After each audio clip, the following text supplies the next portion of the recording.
જામનગરમાં નશાના કારોબાર સામે પોલીસની મોટી કાર્યવાહી વધુ તેજ બની।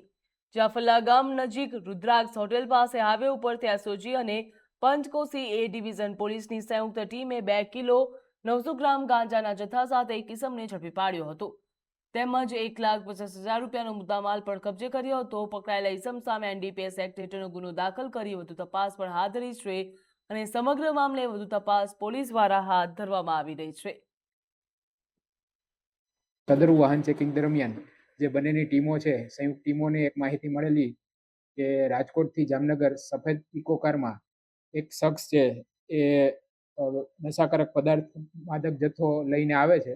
તે બાતમીના અનુસંધાને ફલ્લા ગામ પાસે આ વાહન ચેકિંગ દરમિયાન એક ઇસમ કે જેનું નામ હાજી ઉર્ફે દુનો આદમ ખફી, ઉંમર વર્ષ 26 અને રહેવાસી જામનગરનાઓ પોતાની સાથે આશરે 2 કિલો 900 ગ્રામ જેટલા માદક પદાર્થ ગાંજાના જથ્થા સાથે પકડાયેલો હતો।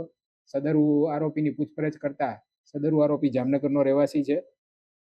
આ અન્વયે પંચે પોલીસ સ્ટેશનમાં ગુનો નોંધવામાં આવેલો છે અને એનડીપીએસ એક્ટ હેઠળ કાર્યવાહી હાથ ધરવામાં આવેલી છે। સદરુ આરોપીને આજે નામદાર કોર્ટમાં રજૂ કરતા નામદાર કોર્ટ દ્વારા ગુનાની ગંભીરતા જોતા દિન 7ના રિમાન્ડ મંજૂર કરેલા છે। હવે આ જથ્થો ક્યાંથી આવેલો છે, કઈ રીતે તે લાવેલ છે, અગાઉ ક્યારે લાવેલો હતો કે કેમ, તે તમામ કાર્યવાહી આ રિમાન્ડ દરમિયાન હાથ ધરવામાં આવશે। તો જામનગર એસઓજી પોલીસને સફળતા પ્રાપ્ત થઈ છે। એક આરોપીને ઝડપી પાડ્યો છે, જ્યાં 1 લાખથી વધુનો મુદ્દામાલ જપ્ત કરવામાં આવ્યો છે।